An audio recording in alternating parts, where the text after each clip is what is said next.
是在加密货币这一轮啊，我在想，川普的家族大概的收入就已经很惊人了。各位看一下过去那段时间比特币是怎么疯涨的哦。那你现在回过头来看，美国是过什么生活？美国每8个人就有1个人在领食物券。美国有4200万人，他是在贫穷线上下，所以他必须要靠食物券生活。更重要的一点是，除了那4200万人之外，美国还有更多的人在食物银行领食物。食物银行是你不能领食物券的人，你才去领食物。所谓你不能领食物券，就是说你其实是有收入的，那你的收入可能这个还没有低到在这个贫穷线，你没有办法拿这个食物券，可是你活不下去啦，你怎么办？在全球都在封 AI， 还有美国的政策支持之下，没有想到赚最多的是川普的家族，他的身家暴涨了70%，包括川友友等等都大赚钱，但是美国的百姓陷入在地狱当中，底层吃不起。并不起，而且是非常压力非常大的。我们赶快来看到现在在美国整体的社会氛围，当然了，股市狂飙，尤其在 AI 股上面，那矽谷也狂砸钱，华尔街狂投资。那么我们现在来看到。最受惠的当然还是美国的富豪，他们在近期可以说是集体暴富。来自于彭博一个最新的一个数据，直接显示了目前全球前500大富豪的财富啊。2025年竟然暴增了2.2兆美元，这个数字其实已经创下了历史新高。但是其中呢，2.2兆美元这个暴增的财富当中，有1/4竟然都是集中在美国。美国的哪一些人？8名的美国的科技还有政商权贵拿走了1/4的这一些钱。最夸张的就是川普本人，他赚最多钱。川普短短15个月内，家族财富直接暴增了70%。净值飙升到68亿美元，权力加政策的支持，川友友当然一起赚了非常多的钱。更讽刺的是，现在全球非常的动荡，我们看到多个国家都有战火，但是在跨年派对上，直接是在佛州的海湖庄园办起来了。宾客名单有谁？其实这些很多的宾客名单都涉及到了这个有关于战火的，像是南美快要开战了，还有中东战火。我们看到包括以色列总理纳坦雅胡、中东的亿万富豪、川普的死忠政治盟友，还有川普的儿子小唐纳等人都在这一场派对上面，大家高调的开香槟等等。那么宴会上还卖这个画作，一开价直接开出了新台币8000万元，非常的有钱。在这个同时，川普还不断的喊世界和平。好，所以节目一开始要特别请教孙委员怎么看了。刚刚说了，川普家族15个月内他的这个财富暴增70%，到底他的政策是为自己服务，为川友友服务，还是为广大的美国人服务？委员怎么看？对啊，川普的确是很妙哦。我曾经不止一次在节目说过，我是他最大的粉丝，所以因为有他，中华民族才能够完成伟大的民族复兴大业。那也因为有他，一个立国200多年的美国，恐怕在未来的几年之内就会崩解哦。那你说川普当时在选的时候，他就在讲说要让美国再度伟大哦。就美国有没有再度伟大，我不知道，但是川普的事业的确变得很伟大哦。在过去这几年，我们还不要讲说大家现在在台面上知道的哦，因为我说我在研究所教 AI 教区块链哦，所以我一直对加密货币市场一直在关注。川普的2儿子结合了世界的几个加密货币的巨头，在中东推着这些案子，就带动了加密货币前一波的涨势哦。而且不仅如此，他们还影响了共和党，影响了美国的国会，最近才通过了2个加密货币的法案，一个叫做 Clarity， 另外一个叫做 Genius， 这2个法案全面的对加密货币进行松绑了。这个其实基本上以我对区块链的了解，跟全世界所有的国家政府的操作是背道而驰的。因为国家对于加密货币都有防范洗钱的可能，所以它一定都是强力的监管。只有美国通过这2个法案是进行全面的松绑。所以光是在加密货币这一轮啊，我在想，川普的家族大概的收入就已经很惊人了。各位看一下过去那段时间比特币是怎么疯涨的哦。那你现在回过头来看，美国是过什么生活？美国每8个人就有1个人在领食物券。美国有4200万人，他是在贫穷线上下，所以他必须要靠食物券生活。更重要的一点是，除了那4200万人之外，美国还有更多的人在食物银行领食物。食物银行是你不能领食物券的人，你才去领食物。所谓你不能领食物券，就是说你其实是有收入的，那你的收入可能这个还没有低到在这个贫穷线，所以呢，你没有办法拿这个食物券，可是你活不下去啦，你怎么办？你就只好去食物银行低着头拿食物。我们曾经看过几个报道，就连美国的军人他们的家属都要低着头跑去食物银行排队去拿食物，为什么？就是因为贫富差距大到已经吓死人了。所以美国今年最流行的一个英文单字叫做 affordability，就是你负担得起吗？因为这句话在 New Jersey、在 Virginia 的州长选举，在纽约市的市长选举，民主党可以横扫美国。最主要的原因就这句口号啊，你负担得起吗？你负担得起你的生活吗？所以其实这是美国现在最大的问题哦。就这个问题如果不解决，其实坦白讲，我也替川普捏把冷汗啊，因为我希望他这个正宫康泰啊，最好连任到死为止，能够当多少届就当多少届了。所以如果这个问题不解决，川普现在的民调已经跌破了40%了。那接下来他要在其中选举，要能够继续稳住他的政权，恐怕就不是一件容易的事情了。是好，所以在此刻，我们看到贫富差距越来越大之际，当然了，在这个民主党方面呢，现在又提出了要做改革，尤其2个地方、2个州现在也掀起了这样子的一个声浪。首先是在纽约，另外一个是在加州。纽约是他的首位穆斯林市长，这个曼达尼站出来上任才第1天，立刻站在百姓这边说，他要对富人加税来补贴这些劳工阶级，因为真的已经过得太苦了。这是纽约的部分，再来是加州了。加州的基层民意现在也要求说要推动富人税，结果没有想到这个 idea 这个消息一出来，有这样的想法之后，当地的这些创投大佬就开始讨论说，那我干脆离开加州好了，去其他地方创业，准备撤资。现在可以看到美国整体的氛围就是被资本所绑架，但是即使我们看到纽约跟加州要对富人开刀，川普的这些权贵还有川普的政府本人会乖乖让利吗？平民跟这个富豪之战正在撕裂美国吗？张将军怎么看？我认为这个蛮困难的，因为这是结构性的问题，很难3、2下就可以做解决。那纽约市长也好，或加州州长也好，我认为他把问题看得单纯化了。美国是一个贫富差距非常严重的一个国家，1/1000的人 on top 就顶端的人，他就占了美国15%的财产，1/1000啊，1000个人里面就1个，78999，你们只拿85%了啦，那其他999人呢，拿的就你看看，那前面20%就拿全部美国财产的1半，那其他80%呢，对不对？你们就有剩下那1半了，80%，你看到没有？所以美国贫富差距是没有办法来扭转的。那他们会有3个障碍。第一个障碍，大家移州报税。我纽约，那我离开纽约，我去其他地方报税。我甚至可以到波多黎各去报税，到关岛去报税，都躲掉了，他的报税就跑掉了。你说移州报税跑到其他地方，那你的税就减少，你要不要？你市场背负压力好大哇！财政怎么这个时候收支地方税怎么变得那么少？压力就来了。好，那我就不要了，不要玩了，会变成这个状况。第二个，这个市议会啊，纽约市的市议会或者加州的州议会啊，他的州议员、州众议员、州参议员会出来反对，因为议员他本身就有钱呐，他怎么会听你那个州长的？怎么会听你市长的？对不对？他整个州议会跟市议会这个预算就卡你市长，卡你州长。那州议员还有这些市议员就把你做梗啊，因为他们都是既得利益者，既得利益者会让利吗？困难度很高啦。这个做道德劝说效果是很少的。第三个，我们来看呢，他们会如果是这样的出招的话，纽约市长用或者加州长出招了，那我很简单，我减少投资，我不要投资在纽约市，我不要投资在加州，我跑到其他地方去投资，钱搬走了，那就减投资，造成这些市长还有他的州长压力会非常的大。对。好了，那就大家来妥协，又变成因为民主就是变成妥协。那妥协之后，想想看，那这个贫富差距的这个缩小有没有改善？又没改善了，又回到原点。那为什么回到原点呢？因为结构性的问题啊，很难解决。好，结构性的问题使得这个贫富差距其实很难被解决，而且是越来越大。那现在其实呢，在美国当地受害最深的有3个比较惨的族群，第一个就是农民，第2个族群就是穷人，最后就是病人。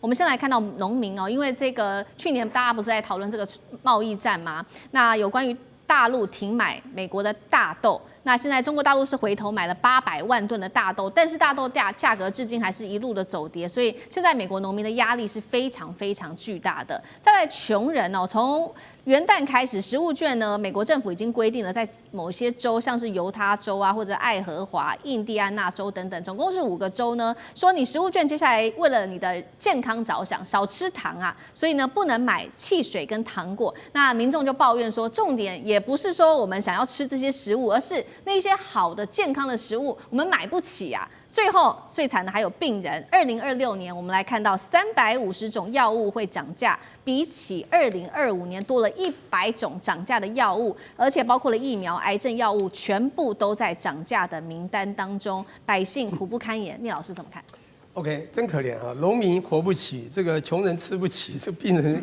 这个病不起。我先讲一下这个跟农民有关哈。我们知道大豆因为地缘政治的关系，不是被限缩吗？中国不买嘛，那不买怎么办呢？这个农民就紧张，就急跳脚，对不对？那这时候呢，当然中国它可以 shift 到巴西啊，巴西全世界产大豆38%，你产30%，你却跟我打关税战、贸易战，对不对？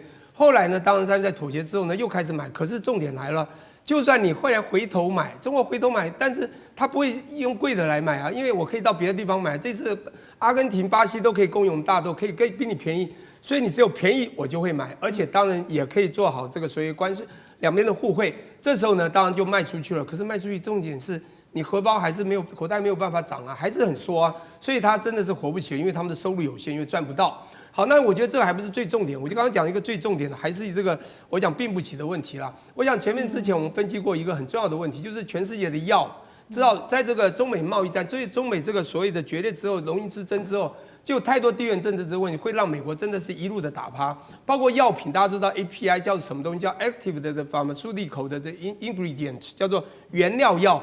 全球有非常多重要的药都是被原料药控制，这个组合里面没有这原料，你就没有办法去做到最后的终极料。所以美国有700种被统计，有700种原料是被中国控制住的。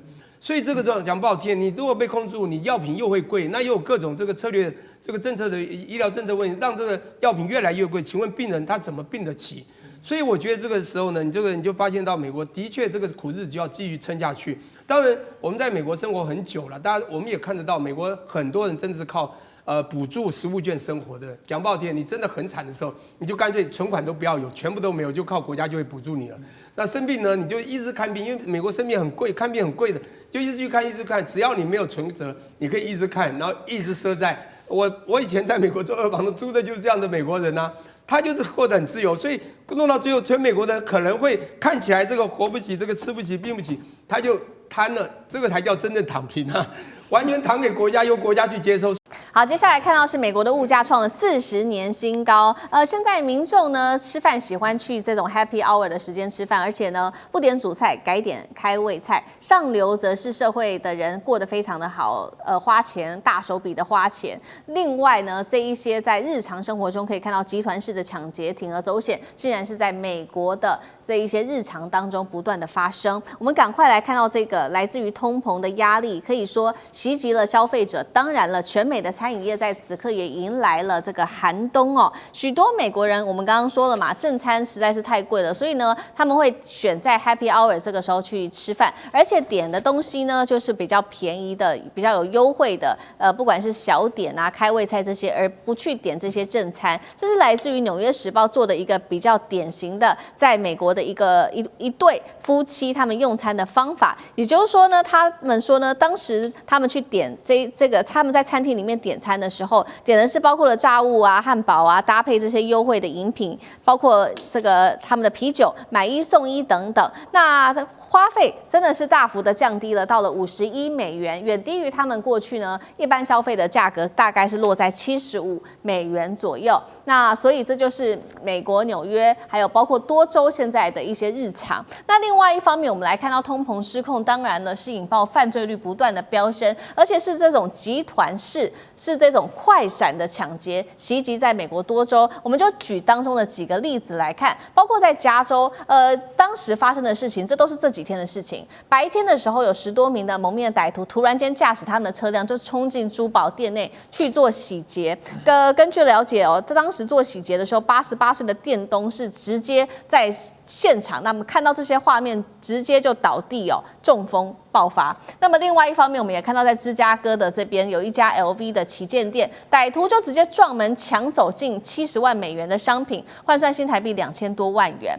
不要说这个是精品啦，包括了这一些美国的一些比较好的海鲜货品之类的海产在运往，包括这些大闸蟹等等在运往，还有活龙虾运往 Costco 的路上也遭到洗劫哦，他们的货柜卡车，那么总价值换算新台币也是高达了1200万元左右。赶快来看到 FBI 正式公布的一个数据，他说6人以上的犯罪模式快闪抢劫案，当时2020年大概是300宗，但是到了2024年已经到达了1096宗，数量短短的几年之内，4年、5年之内暴增了大约3倍，有超过80%的零售店业者都说，现在感觉做生意压力已经越来越大了，因为暴力事件、各种的抢劫事件频频的发生，到底怎么回事？美国真的经济还能够持续稳健的发展吗？委员怎么看？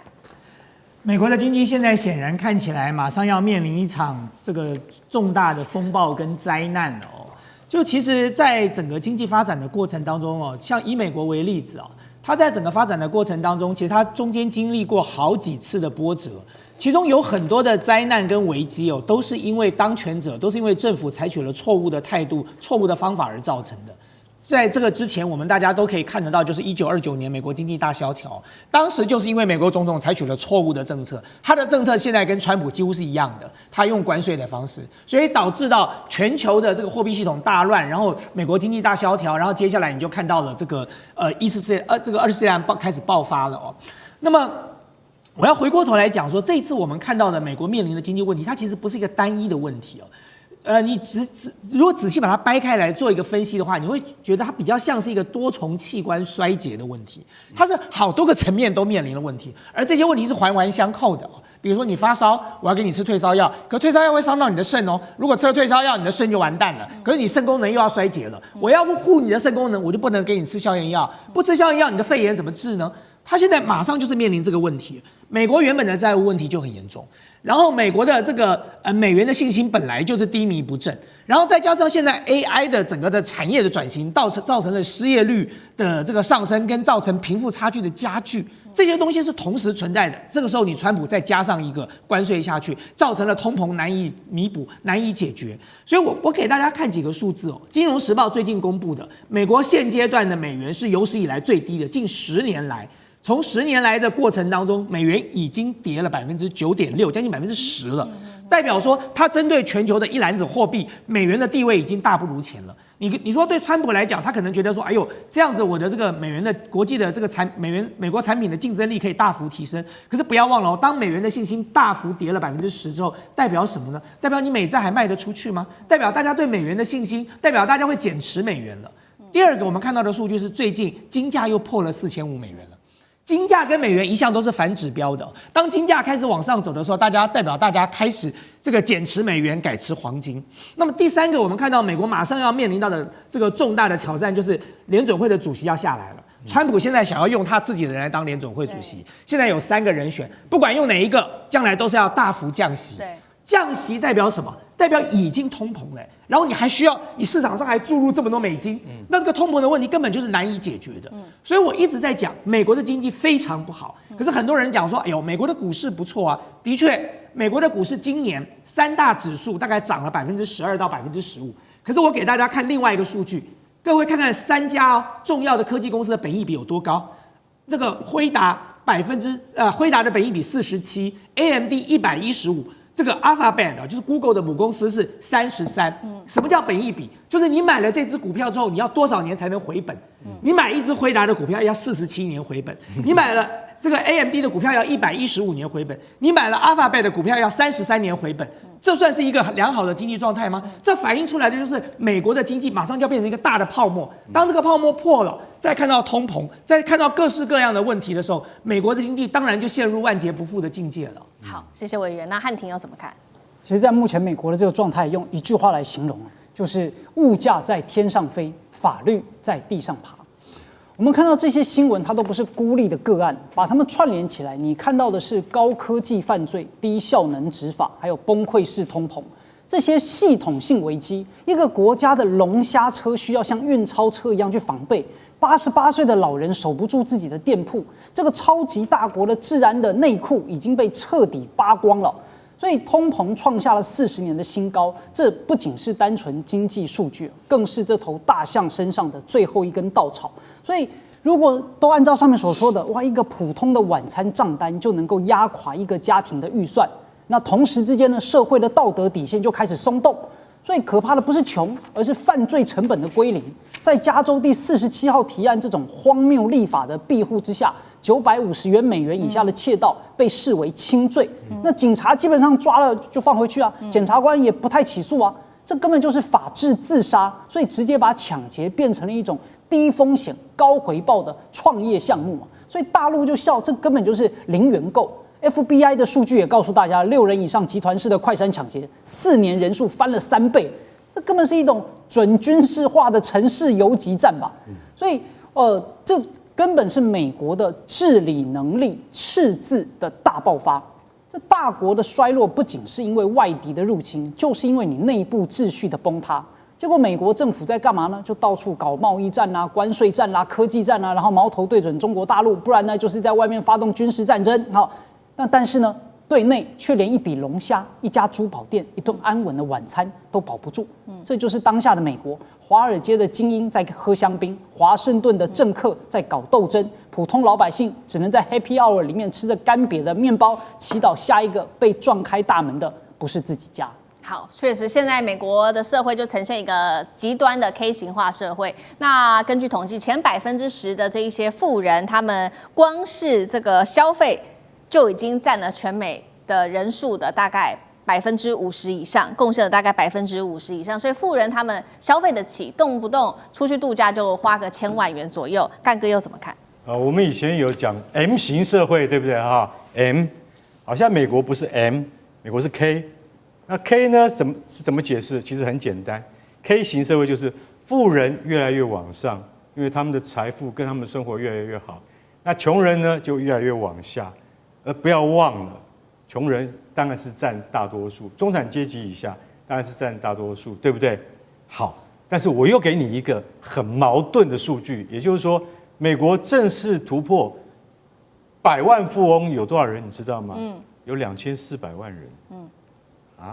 那是占他们全国的国民的1/10了。为什么？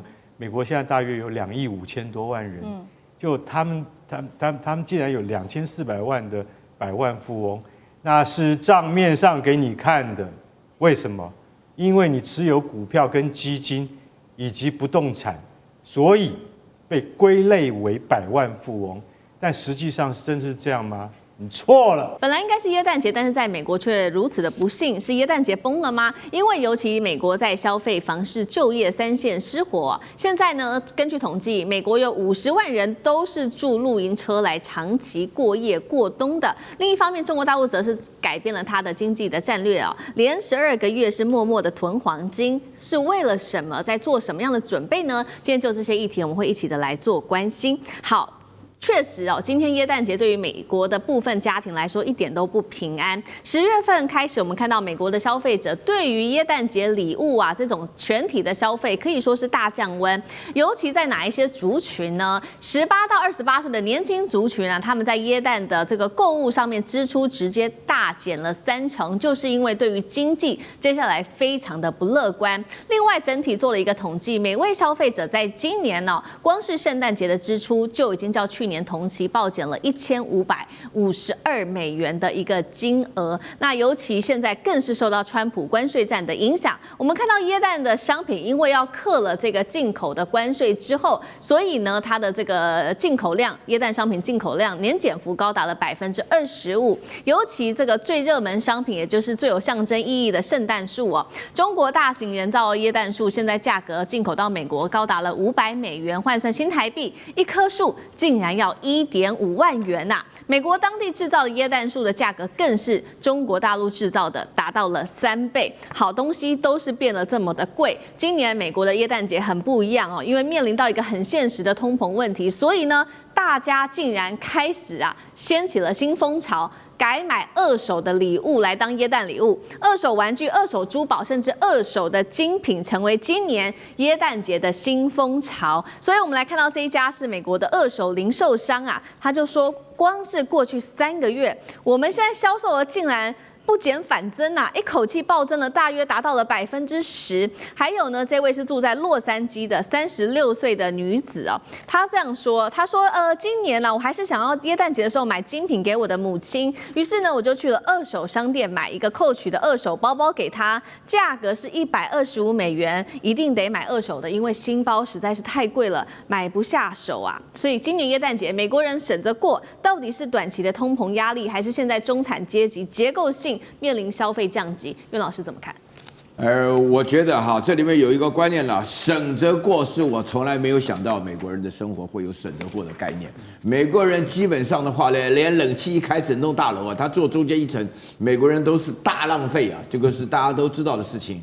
但是这里面的话讲的问题非常有趣我跟大家分析一下其实讲起来，你刚刚讲到那个二手的 Coach 我对精品的懂一点，在欧洲待的久这个 Coach 算是精品当中最便宜的啦，大概最好的 Coach 大概就是就不得了了，大概就是300-400块美金这个大概就可以买得新的。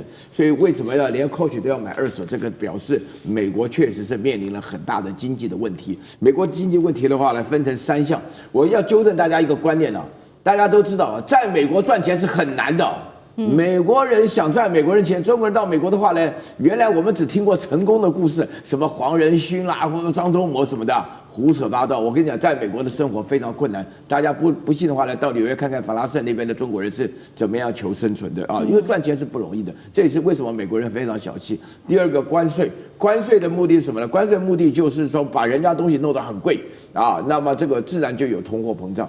通货膨胀没有短期的，通货膨胀就是价格的。但是大家要了解这个关税是依照川普来的，太突然了。美国人是不存钱的，你要了解美国人的理解是认为说是富豪就是能够欠人家钱到银行贷款，所以美国人话打完拳击就是那种超级几百万、几千万的别墅住着就是因为人家会贷款给你，表示你未来有前途，所以美国基本上欠钱的。那另外的话呢，我必须要强调一件事情你可以看到说那个圣诞树为什么卖到15000台币？事实上以前的话呢，我觉得圣诞树大概150就差不多，为什么差100倍呢？原因就是那是美国制造的，这任何的 Made in USA。你算美国人的成本、美国人交通运输以及美国人临时在这边的投资，这一切都是虚伪的经济。经济最重要的就是自由，自由其实就是透明，货上其流，人尽其才所产生这个结果。美国现在一般人面对的生活的困境，我告诉大家一件事情，这个只是刚开始而已，这只是川普上台后的第一个圣诞节，接下来还有好几个都会按照这种情况来发展的。大家只要看到美联储一直迟迟不肯降息，就是表示美国的通货膨胀是很严重的。好，现在我们看到的是光是耶诞节民众是消费力大降级。不仅仅现在是整个耶诞节，我们来看到如果宏观一下美国现在整体的经济状况，我们从3个方面来做解读，其实也不乐观。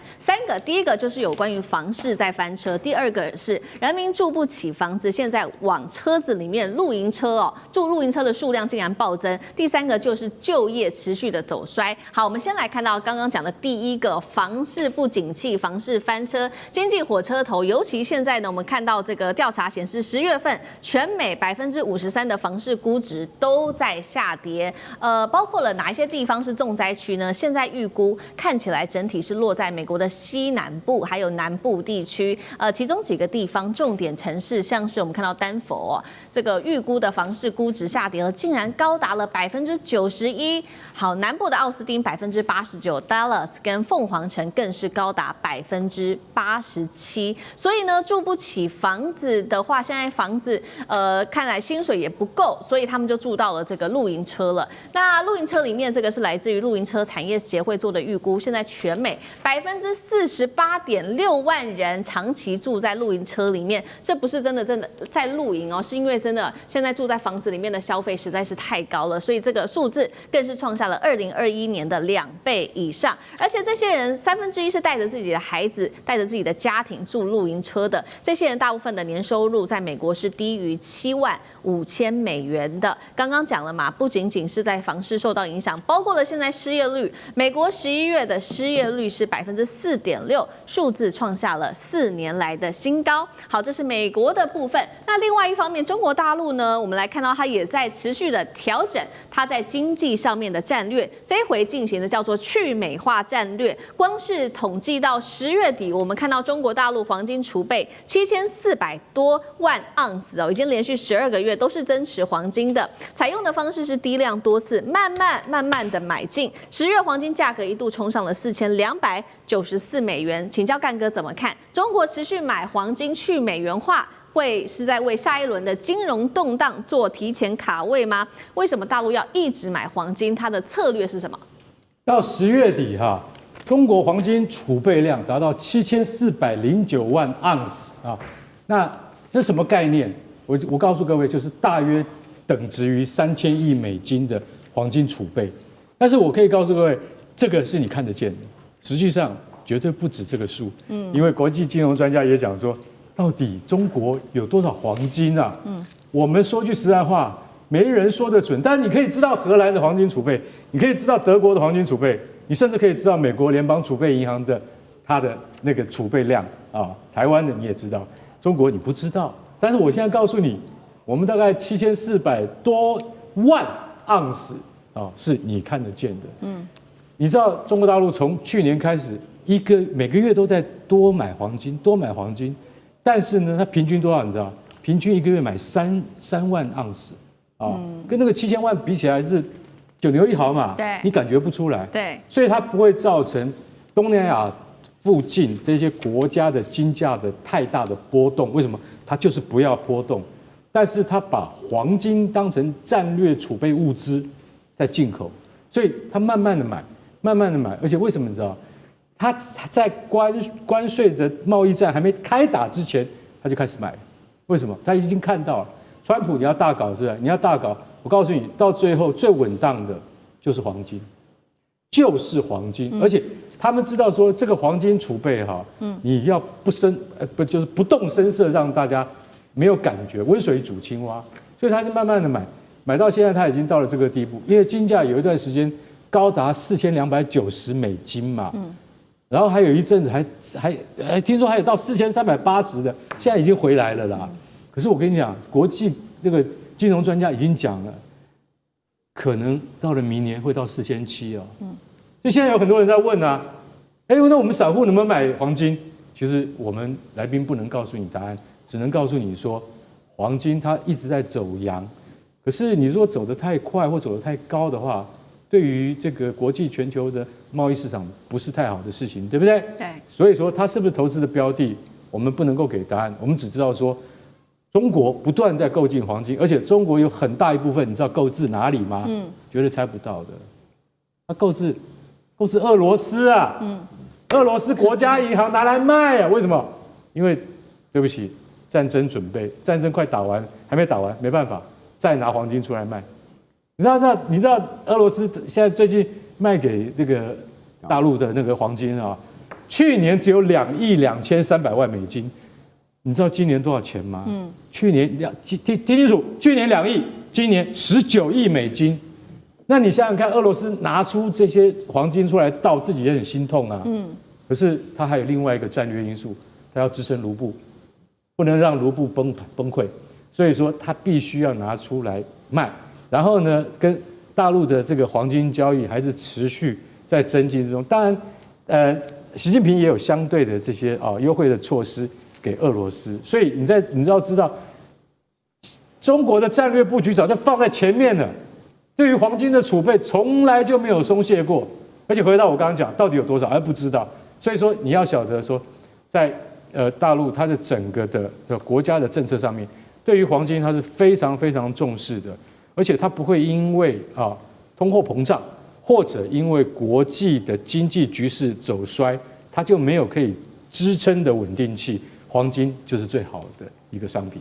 好，谢谢干哥。那我们再回到说，刚刚也提到了嘛，美国的经济问题。刚刚说这个房市预估值，全美53%房市预估值都在下跌，同时呢，就业数据表现不好，再加上消费同时降温，还有50万人住进露营车里面去，美国经济还有办法软着陆吗？那这个50万人住露营车的数字要不要担心？委员怎么看？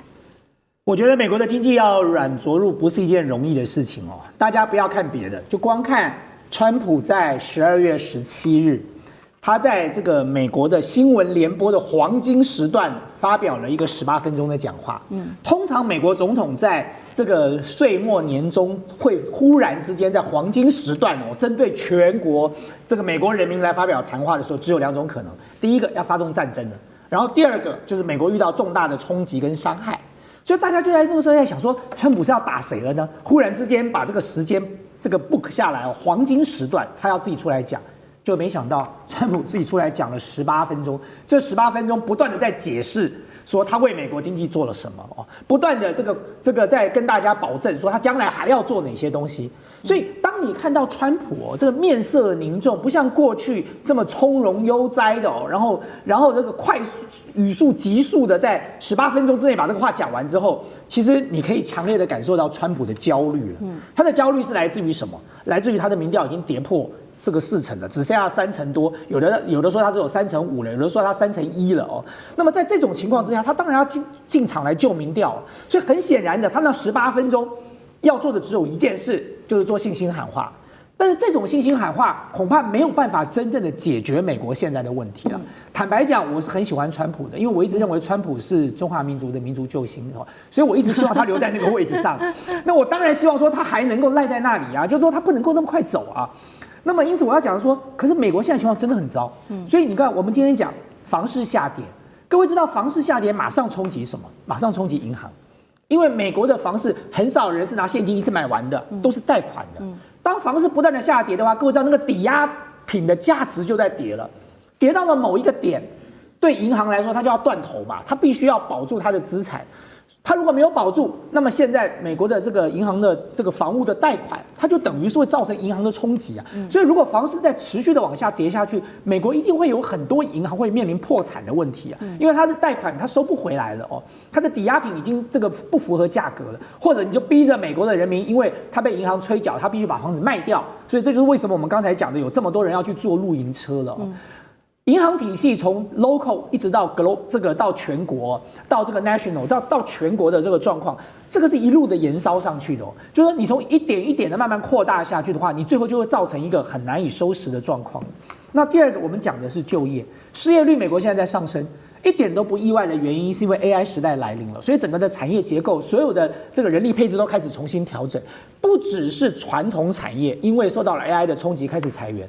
我说过，连高科技产业裁人都没有手软对，美国的5大 AI 巨头都在裁。Microsoft 的裁了上万人，这个 Amazon 要裁3万人，现在裁了快15000人了，每一家都在裁。他裁了状况就是造成说，如果连高科技都在裁。传统产业也在裁，那当然美国的失业率会一直不断的上升啊！不要讲别的，光讲我们自己数字王国这家电影视觉特效公司，我最近就拍板说我们要裁全美，我们要裁30%到40%的人，因为 AI 的出现之后，对每个产业都造成了冲击。我的人力需求没有这么高了，我不要负担这么重的人力成本的，所以失业率要下降很难了那再来。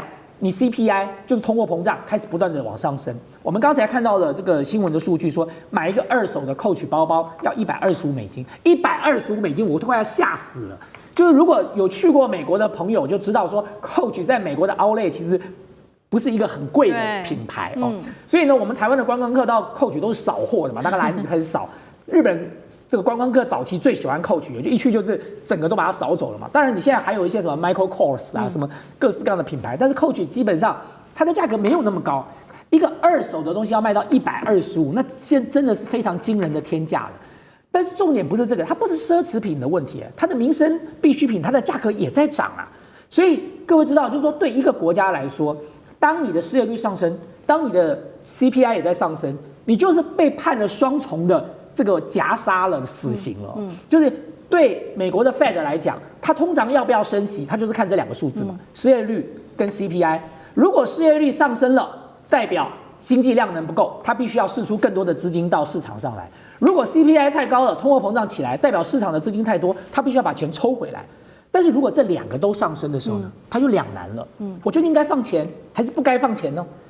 那如果再加上房市开始下跌，银行头寸越来越紧，那我不得不被逼的再放更多的资金。所以你看到联准会最近宣告什么？他宣告美国接下来还要再升息，这个降息1码，等于是再降1码，再放钱进市场。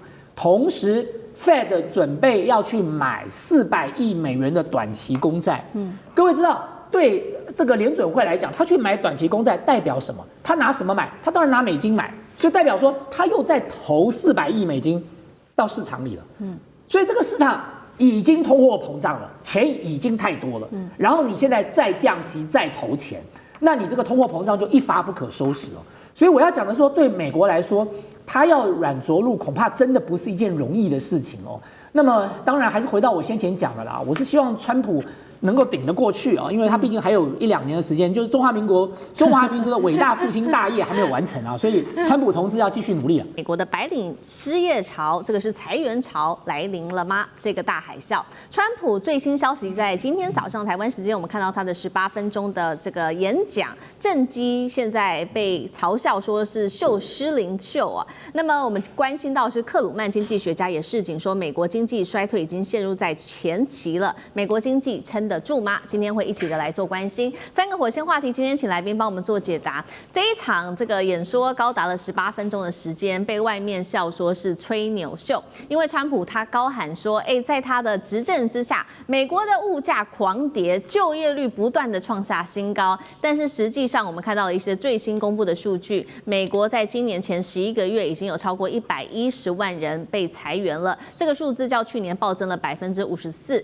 知名的科技业包括了亚马逊、谷歌等等，微软裁员人数总共加起来好几万人。美国选民接下来还会相信川普的话吗？这是第一个。第二件事情，我们来关心到的是，现在白领方面大裁员已经扩散之后，经济学家克鲁曼警告说，现在就是美国经济衰退的前期了。包括了穆迪也在预估明年2026美国经济衰退风险高达42%，2026年的经济会表现如何？等一下我们也会一起的来做评估。最后来看到是川普这一次在演讲中，他特别提出来的未来的几个计划，包括了将会减税，还有他说呢会换鸽派的联准会主席来救经济，能够救得了吗？政策之下，生活对于美国人来说会不会有所改善？今天就这些议题，我们都会一起的来做关注。这一场川普上任1年交出的史上最自信的一场演讲，我们要来看到他一开头就先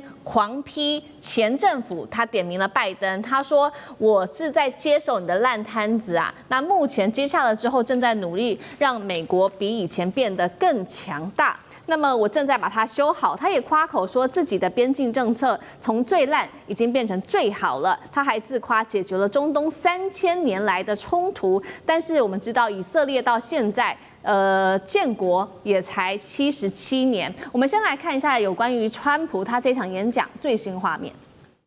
11 months ago, I inherited a mess, and I'm fixing it. 1 year ago, our country was dead. We were absolutely dead. Our country was ready to fail, totally failed. Now, we're the hottest country anywhere in the world. We are sending every soldier $1,776.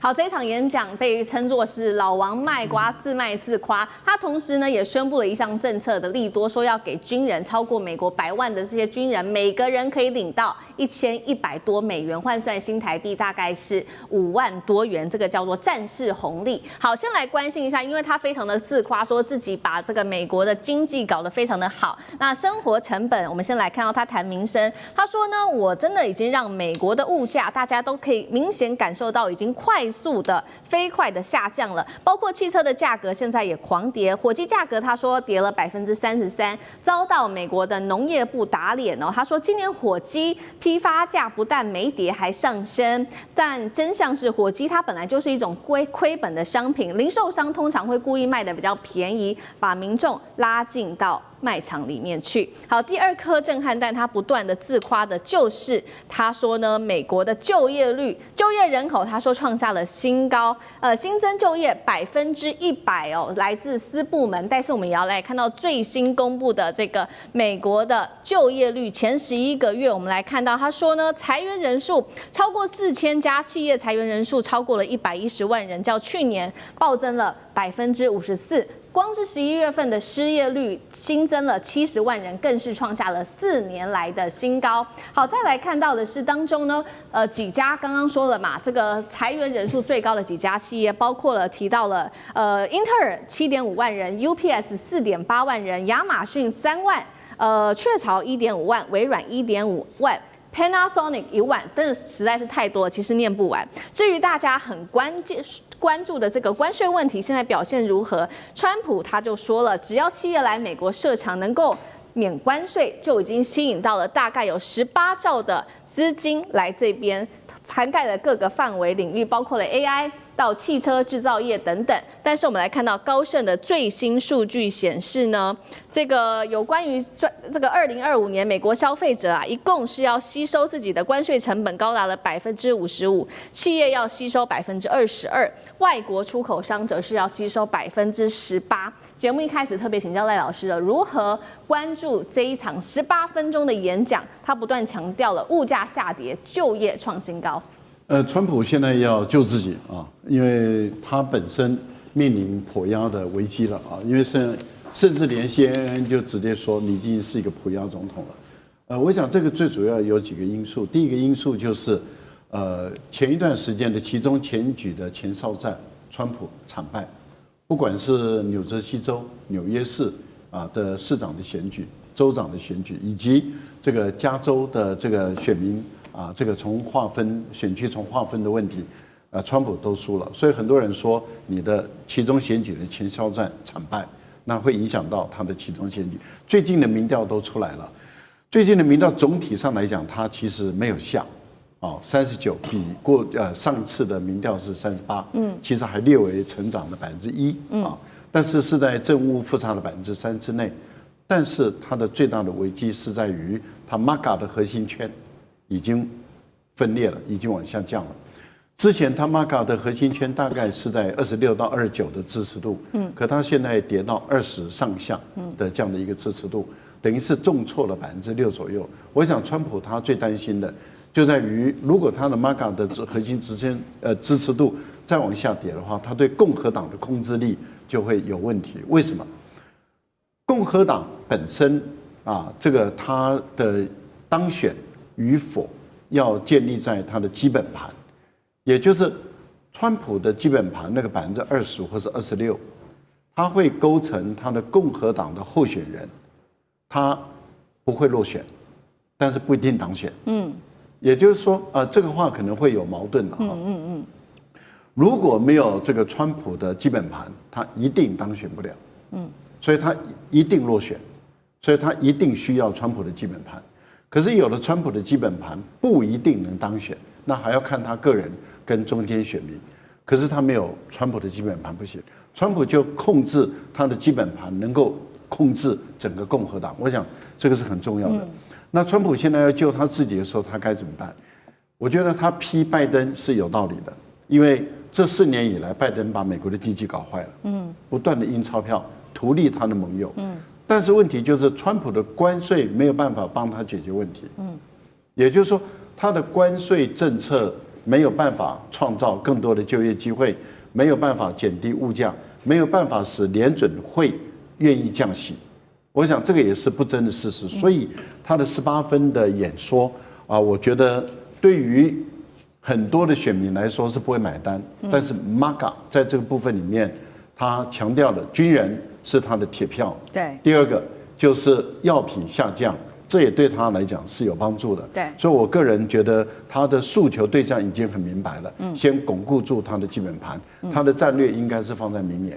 好，所以确实哦，这一场演讲到底民众买不买单？我们先来看到一个最新的针对美国还有川普这个整体的民调，39%是认同他的整体施政的，只有39%。那再来就是说，认为他处理经济处理的还可以的，只剩下33%。也就是说，这个真的过去拜登留下来的这个烂摊子，现在看起来民众认为川普也没有能力去解决。最后在生活成本控制的这一题上面，支持率更是只有27%，连这个诺贝尔经济学家都出来讲了，克鲁曼他直接示警，美国经济已经正式进入到衰退前期。尤其克鲁曼特别提到了有关于美国的就业数据，他认为说疲弱到现在可以认真的去担忧这件事情了，也就是衰退即将降临。包括穆迪最新分析报告显示，2026年美国经济衰退几率达到42%。委员怎么看有关于明年2026美国的经济衰退可能性？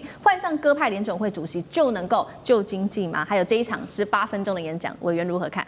他18分钟的演讲当然是自吹自擂了，哈，有的真的，有的假的，哈，然后有的真的夸大，有的假的，基本上就是故意把它说得微不足道。但整体来讲的话，美国明年的经济会什么状况？我个人认为会维持平盘，不会什么好，也不会什么坏，原因在哪里？就是说，明年的确是因为关税课征的问题，使得很多的美国的生活水平上升。因为美国之所以能够维持一个高生活水准，就依赖着进口廉价物品。那廉价物品上升了，咖啡涨，牛肉涨，然后 Costco 里面每一样都涨，因为跟关税有关呐。那加上为了打地缘政治啊，打地缘这个竞争啊，搞乱七八糟的，所以唯一的经济结果那是进口货物涨了。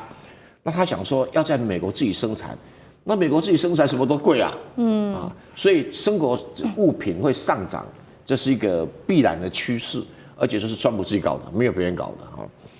那可是有没有因为这样子而很多的物品下跌？对，汽车真的是下跌。为什么汽车下跌？因为以前汽车涨的时候是拜登的政策要淘汰燃油车，那现在他反而倒过来打压新能源车，所以燃油车的继续就原来的模具、原来的材料就继续生产下去了。所以难免中古车会倒出来，所以整体汽车价格下跌哈。但是这个坏的方面也有一个好的方面，就是他拿着枪到全世界去要人家投资，所以资金在明年都会大量回流。大量回流的话，他的投资金额支出会大量增加。那同时呢，这个整个就业的数字也会增加。对。那现在所谓的失业率砍了很多，是因为结构在转变。那很多过去 call center 的不用了，改用 AI 啦。这个很多的行业，可是基本上来讲，虽然有裁了100多万人，可美国总共的就业数是大概800万人，以上在运转哈。当然，它3亿多人口，大概有新增加700多万，所以林林总总来讲，净增加大概6万多人。那是有史以来最少了，最少了。可是即使是如此这个失业率还轻微上升到大概1年多来最高的数字已经到4.6%。那4.6%就反映在很多的行业表示薪资就会降低再加上通货膨胀虽然是很温和，但是也超过美国人的忍受程度已经2.5% 以上了。所以整体来讲，美国人日子不好过那 GDP 虚胖因为他明年的 GDP 可能每一个人均所得 GDP 有可能会到达9万块美元，而相对的中国大陆的 GDP 大概只有13000到15000块，差距差不多6倍左右。可是问题是在美国一个汉堡同样的东西在中国大陆至少快10倍所以中国大陆虽然是 GDP 少，但是问题它的生活水平并没有比较差，原因也在这里。好，所以我们整体来看，就是说明年会不会降息，要看那个联准会主席是谁。如果是哈塞特这种降息国家队，那就降息幅度就大了。那如果是那个什么沃特，那个看起来不像是降息国家队，会降，但幅度不大。那这个时候就边走边看嘛。那如果降息幅度不够的话，美国经济会在平盘下来一点点，但是不会衰退。好，刚刚特别提到嘛，所以会不会降息这件事情，因为川普已经选了一个他希望是鸽派的联准会主席上任，如果真的降息了，接下来对于美国经济会比较好过吗？这是第一个问题。顺便也是看到川普提出的是说要减税，这一些问题加上一起的话，就能够改变美国现在目前的状况吗？将军又怎么看？我不认为美国人民来讲，在明年日子会比较好过。从几件事情看出来，这次川普18分钟演讲，他演讲的主题是什么？是让美国再次负担得起。那是不是言下之意就是说，美国人民现在负担不起他们一般基本的食衣住行、基本生活所必须支出的费用，老百姓负担不起。所以川普这个演讲很明显的就是承认，换个角度来看，就是承认自己现在美国现在老百姓生活负担很重。第二个，我们从一个数据上面就看得出来，就是美国川普现在今年的支持率从他原来刚当选的47%跌落到现在剩下39%。那中间这个落差，我觉得对美国老百姓，那当然绝对不是因为你这个川普拿到有可能在加沙劝和止战啊，或者是俄乌战争有所成效获得的这个这个支持率。我觉得很明显的，这支持率会下滑，就是因为美国人民生活的比较艰苦，所以你的支持率会下降。那我想说会造成美国这种生活会比较贫困，有几个原因。第一个来讲，当然就是关税的问题了。你美国川普自己本身错误的关税，你贸然去要求这些关税，然后想要制造业再回到美国，但是没想到的却是让进口的成本这个普遍的增加，尤其是说老百姓生活所要的日常生活所需的用品来讲，不断的增加。第二个来讲，我觉得川普自己的个性有很大的关系。他自己承认自己是酒鬼个性，虽然说他滴酒不沾，但是他酒鬼的个性，什么叫酒鬼个性呢？就是激进，然后这个变化莫测喝了酒的人就经常胡说八道，所以人家为什么讲他 taco 为什么讲他激进，就是这个原因。在这种状况下，我不认为他的新的经济政策有助于美国明年老百姓的经济生活改善。好，谢谢将军。那我们休息一下，马上回来。地缘政治、美中之争、战略价值、强权崛起、小国生存，现在与未来洞悉事件走向，掌握世界脉动，全球观点尽在环球大战线。